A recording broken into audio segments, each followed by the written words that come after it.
Surprisingly तीनों ही मेरी skin पे सूट नहीं किए। मेरी स्किन ना रिएक्ट करने लगी, पिंपल्स पड़ने लगे, स्किन डार्कर हो गई, एक शेड पूरा डाउन हो गया। फिर इसलिए मुझे उस टाइम पे ऐसा लगा था कि मेरी स्किन पे कुछ भी सूट नहीं कर रहा है। मैंने पहले भी बहुत बहुत एक्सपेंसिव एंड हाई प्रोडक्ट्स ऐसे ट्राई किए हुए हैं, बट उनमें से एक भी मुझे सूट नहीं किया। ये ही ऐसे अंदर से पता नहीं क्या कीड़ा है कि मुझे न्यू न्यू प्रोडक्ट यूज़ करना बहुत अच्छा लगता है, लेकिन आई डोंट थिंक सो अब मैं ये चीज़ करूँगी फिर से कभी भी। गंदा फील हो रहा था, मैं क्या बताऊँ, मेरे सारे पैसे मेरे सेविंग्स में से मैंने निकाले थे और सारे पैसे गए। Meet Bhagyalakshmi, a fun-loving girl who finds happiness in the little moments of life. She loves sharing beauty, lifestyle, and simple aesthetic vibes that make everyday life feel special. Welcome to the little world of Bhagyalakshmi. Hello everyone, I hope you all are doing good. And today's video is going to be a little story time because currently जो मेरी skin के साथ हो रहा है ना, I genuinely need to talk about it. So this video is all about my skincare routine, and honestly how suddenly everything got so messed up. So yeah, today I'm basically going to share everything with you guys. So actually story basically यहाँ से start होती है कि मैंने नायका से 3 चीज़ें order की थी। सेटाफिल का क्लिंजर, डॉट एंड की का सनस्क्रीन एंड प्लम का hyaluronic acid serum. And surprisingly तीनों ही मेरी स्किन पे सूट नहीं किए।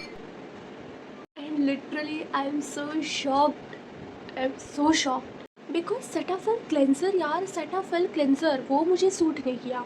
सेटाफिल क्लेंजर के मैंने कितने रिव्यूज़ देखे थे, कितनी रिसर्च की थी, बट फिर भी मुझे सूट नहीं किया। एंड वो कितना लोग रिकमेंड करते हैं सेटाफिल क्लेंजर, फिर भी वो मुझे सूट नहीं किया। लाइक मैं तो इतनी, मेरी स्किन ना रिएक्ट करने लगी, पिंपल्स पड़ने लगे, स्किन डार्कर हो गई, एक शेड पूरा डाउन हो गया। दूसरा डॉट एंड की का सनस्क्रीन, वो तो कितनी हाइप सनस्क्रीन है यार, और ऊपर से कितने लोगों को सूट करती है और उनकी स्किन जो अच्छी कंडीशन में नहीं होती उनकी बहुत अच्छी हो जाती है। और मेरा तो उल्टा ही हुआ, वो सनस्क्रीन भी मेरी स्किन के ऊपर सूट नहीं की। मैंने पहले भी बहुत हाइप्ड एंड एक्सपेंसिव प्रोडक्ट पे इन्वेस्ट किया है, बट समहाउ मेरी स्किन ऑलमोस्ट हर चीज़ पे रिएक्ट कर देती है। एंड फिर मुझे लगा कि नहीं, अब ये सब बंद करो भाई, कुछ प्रोडक्ट्स मुझे यूज़ करने ही नहीं है। वैसे मैं आपको सच बताऊँ, मुझे मेरे स्किन से ज़्यादा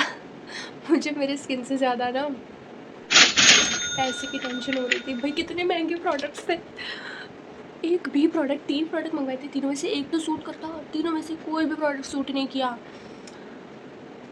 मुझे उस टाइम पे इतना गंदा फील हो रहा था, मैं क्या बताऊँ, मेरे सारे पैसे मेरे सेविंग्स में से मैंने निकाले थे और सारे पैसे गए। Like it felt so bad कि मैंने इतने पैसे मेरे स्पेंड किए, एक्सपेक्टेशन थी कि स्किन अच्छी हो जाएगी, कोई एक आध भी प्रोडक्ट सूट कर जाए तो इतना रिग्रेट नहीं होगा, लेकिन एक भी प्रोडक्ट सूट नहीं की मुझे, उल्टा और मेरी स्किन ख़राब हो गई। एंड मैं मेरे बारे में बताऊँ तो मैं इतनी सी एकदम माइनर लेवल की थोड़ी सी कंजूस तो हूँ। एंड आई थिंक मेरे हिसाब से इतना सबको होना ही चाहिए। लाइक अब हाथ के खुले नहीं होने चाहिए कि चलो कोई बात नहीं, उतना उसमें तो क्या ही हो गया, मेरी स्किन इम्पॉर्टेंट है, मैं तो नहीं यूज़, कुछ पड़ी है कि नहीं पैसों की। एंड फिर क्या हुआ, अब मैंने 3 प्रोडक्ट्स मंगवा लिए थे। मैंने जो 3 प्रोडक्ट्स मंगवाए थे उसमें से एक भी प्रोडक्ट मुझे सूट नहीं। पहले तो मैंने फिर भी यूज़ किए तीनों के तीनों प्रोडक्ट्स की, नहीं शायद स्किन को एडजस्ट होने में टाइम लगता है तो यूज़ करती हूँ, फिर क्या पता अच्छे से मतलब सूट कर जाए। ऐसा कुछ भी नहीं हुआ। मैंने 2 वीक तक मैंने यूज़ किया था, बट मैंने कहा भाई चलो छोड़ो, अननेसेसरी चीज़ें नहीं करनी है। सबसे पहले तो मुझे जो फेस वॉश मैं पहले से जो यूज़ करती आ रही हूँ एंड जो मुझे सूट करता है वही ऑर्डर करता है। तो मैंने पॉन्ड्स का फेस वॉश ऑर्डर किया, फिर मैंने ऑर्डर किया कि अब मुझे सीरम चाहिए क्योंकि इतनी स्किन ख़राब हो रखी है, तो आई थिंक सीरम मुझे लेनी चाहिए। तो मैंने सीरम, अब मैं कन्फ्यूज़ थी कि सीरम कौन सी लूँ, बट मुझे फिर याद आया कि हाँ, मैंने पॉन्ड्स की सीरम एक बार हाइलुरोनिक एसिड सीरम मैंने यूज़ किया है, वो मेरी स्किन पे बहुत अच्छे से सूट की थी, बहुत अच्छे से, लाइक वाह। तो फिर मैंने कहा कि चलो वो ऑर्डर कर लेती हूँ, लेकिन मैं नायका पे गई एंड वहाँ पे वो अवेलेबल नहीं थी प्रोडक्ट। तो मैंने कहा कोई नहीं, पॉन्ड्स की वेबसाइट पे जाता है, तो मैं वहाँ पे गई, वहाँ पे भी अवेलेबल नहीं थी। तो वहाँ पे थी दूसरी येलो कलर की जो अभी न्यू निकली है, vitamin C + E + A serum. And मैंने सोचा कि मुझे ये मंगवानी चाहिए, एंड वो मेरा बहुत गंदा डिसीजन था। मैं बताती हूँ क्यों। क्योंकि मैं वो ऑर्डर करने वाली थी एंड मुझे बीच में थॉट भी आया था कि नहीं, मुझे विटामिन C सूट नहीं करता है तो मुझे नहीं मंगवानी चाहिए। लेकिन फिर फिर मुझे दूसरा भी थॉट आया कि नहीं, है तो पॉन्ड्स ना, पॉन्ड्स के तो मुझे सब प्रोडक्ट सूट करती है बहुत अच्छे से, तो मुझे तो आई थिंक मुझे मंगवाना चाहिए, वो भी टेंशन फ्री होकर। मैंने कहा ठीक है चलो मंगवा देता है। मैं खुद से ऐसे बातें करती रहती हूँ वैसे। फिर मैंने मंगवा लिया। सनस्क्रीन के लिए मैंने डॉक्टर शेड की सनस्क्रीन ऑर्डर की थी बिकॉज सरप्राइजिंगली उनकी सनस्क्रीन मेरी स्किन पे बहुत अच्छे से सूट की and I love it. Face wash suit कर गया, सनस्क्रीन भी बहुत अच्छी आ गई एंड अब गड़बड़ हुई सीरम में, क्योंकि सीरम मैंने यूज़ किया। पहले दिन तो बहुत अच्छा फील हुआ कि वाह लाइट वेट सीरम है, अच्छे। फिर दूसरे दिन भी मैंने यूज़ किया, फिर तीसरे दिन मेरी स्किन वापस से डल डार्क एंड एकदम रेड हो गई थी। मैंने सोचा ये क्यों हुआ, फिर मैंने सब पता लगाया तो पता चला कि विटामिन सी मेरी स्किन पे सूट नहीं ही करता, चाहे भले पॉन्ड्स का क्यों ना हो, लेकिन मेरी स्किन पे सूट नहीं करता। फिर मुझे वापस से रिग्रेट हुआ कि मैंने क्यों मंगवाया, इससे अच्छा मैं सीरम ही ना मंगवाती। मैंने बीच में ऐसा भी टाइम था कि मैं एक भी स्किन केयर प्रोडक्ट यूज़ नहीं करती थी, कुछ भी नहीं, बस मॉइस्चराइज़र सनस्क्रीन भी नहीं यूज़ करती थी। हाँ, बस moisturiser, face wash and moisturiser बस। उससे भी मेरी स्किन अच्छी रहती है ठीक ठाक। मुझे ही ऐसे अंदर से पता नहीं क्या कीड़ा है कि मुझे न्यू प्रोडक्ट यूज़ करना बहुत अच्छा लगता है, लेकिन आई डोंट थिंक सो अब मैं ये चीज़ करूँगी फिर से कभी भी। वो सीरम की वजह से मुझे पिंपल्स पड़ने लगे, स्किन पूरी रेड हो गई, डल हो गई, डार्क हो गई एंड बहुत ज़्यादा पिंपल्स बढ़ गए, बहुत ज़्यादा। So now I have completely stop experimenting and मैं अभी सिर्फ face wash, moisturiser and sunscreen he use कर रही हूँ एंड थोड़ी मेरी स्किन बेटर हुई है पहले से। उसमें ये हुआ कि मैं मॉइस्चराइज़र बहुत पहले से सिर्फ पॉन्ड्स का ही मॉइस्चराइज़र यूज़ करती हूँ एंड वो ख़त्म होने आया था, ख़त्म हो चुका था एंड मैं मॉइस्चराइज़र कभी स्किप नहीं करती, मैं हमेशा लगाती हूँ।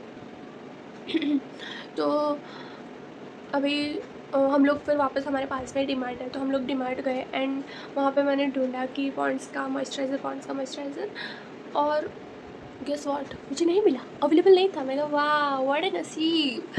अब ऊपर मेरी स्किन ऑलरेडी ख़राब थी, मैं कोई भी रिस्क नहीं लेना चाहती थी कि मैं दूसरा मॉइस्चराइज़र अभी यूज़ करूँ और वो सब, बट मैंने सोचा कि चलो पॉन्ड्स का तो मैं यूज़ करती हूँ, वो अवेलेबल नहीं था। बस इसके अलावा दूसरा एक आता है पॉन्ड्स जेल मॉइस्चराइज़र।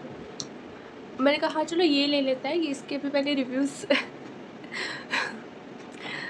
मैंने देखे हैं, काफ़ी अच्छे होते हैं, oily and acne prone skin के लिए बहुत अच्छे होता है ये मॉइस्चराइज़र। तो मैंने कहा ये लूँ कि ना लूँ, मैं क्या करूँ, बट मॉइस्चराइज़र के बिना मुझे नहीं चलता है because my skin is dry. So अब मुझे लगा कि मुझे लेना तो है ही। तो मैंने हिम्मत करके, और ऊपर से मैंने वो मॉइस्चराइज़र पे देखा विटामिन सी लिखा हुआ। मैंने कहा यार वापस विटामिन सी वाला, तो मैंने कहा नहीं कुछ नहीं होगा, पॉन्ड्स का मॉइस्चराइज़र है और वो क्रीमी जो मैं यूज़ करती हूँ वो क्रीमी है और ये जेल बेस है, तो जेल बेस तो सूट करेगा ही करेगा। मैं अपना दिमाग कितना दौड़ाती हूँ ना, तो मैंने कहा कि ये तो सूट करेगा ही करेगा। फिर मैं वापस घर पे आई, लगाया एंड फाइनली वो सूट किया, बहुत अच्छे से सूट कर रहा है वो, बहुत अच्छा है। घर पे आई एंड मैंने स्किन केयर और वो सब किया एंड फिर घर पे आके मुझे कुछ काम था तो मैंने गैलरी ओपन की एंड अपने सारे पुराने फ़ोटोज़ एंड वीडियोज़ वो सब मेरी नज़र में आए। तो मैंने देखा ओ माय गॉड, पहले मेरी स्किन कितनी अच्छी थी, लाइक मेरे हाथ और मेरे फेस का कलर बिल्कुल सेम दिखता था, अभी कितना डिफरेंस आ गया, वो कितना डिफरेंस आ गया। फिर तब मुझे उस टाइम पे रियलाइज़ हुआ कि मैं पहले जो भी मेरा रूटीन था पुराना वाला, जो मेरी स्किन अच्छी थी वो रूटीन ही अब मैं फॉलो करूँगी। अब मैं बिल्कुल एक भी प्रोडक्ट मैं स्विच नहीं करूँगी, अभी जो भी है। और अगर वो प्रोडक्ट ख़त्म हो जाती है, जो मैं यूज़ कर रही हूँ वो प्रोडक्ट ख़त्म हो जाती है एंड वो कहीं पे भी अवेलेबल नहीं होगी तो मैं नहीं ही ख़रीदूँगी, उसके बिना मैं चला लूँगी। वो जब अवेलेबल होगी तब मैं ख़रीदूँगी, बट अब नहीं। अब मैं बिल्कुल भी दूसरे प्रोडक्ट पे नहीं जा सकती क्योंकि मेरी स्किन इतनी इरिटेटेड एंड सेंसिटिव है कि नहीं, मैं ये रिस्क नहीं लूँगी। एट दिस पॉइंट जो मेरी स्किन को जेन्युइनली सूट एंड काम करता है वो है Pond's and Doctor Sheth. And honestly guys and में मैं आपको बस यही बोलूँगी, मार्केट में नए प्रोडक्ट्स आते रहेंगे, हाइप भी होते रहेंगे, but once you find something that genuinely suit your skin, especially if you have sensitive and irritated skin like mine, then please stick to it, because trust भी हर चीज़ हर किसी को सूट नहीं करती। कुछ लोग लिटरली बहुत लकी होते हैं, लाइक उनकी स्किन ऐसी होती है कि कोई सा भी महंगा प्रोडक्ट यूज़ कर लो कुछ नहीं होगा, स्किन को सूट कर जाएगा। एंड कोई सा भी सस्ते से सस्ता प्रोडक्ट भी यूज़ कर लो, कुछ नहीं होगा। वाह। एंड वो लाइक कपड़े धोने के साबुन से भी मुँह धोएंगे ना तो भी उनकी स्किन को कुछ नहीं होगा, वैसे की वैसी। ये काश मेरी भी स्किन ऐसी होती कि कुछ भी लगाओ फेस पे, कोई इरिटेशन नहीं, कोई कुछ नहीं, रिएक्ट नहीं करती skin. Wow. Anyways, if you guys have sensitive skin too, let me know your experience in the comment section because I know I'm not alone. Okay, so see you in the next video. Bye.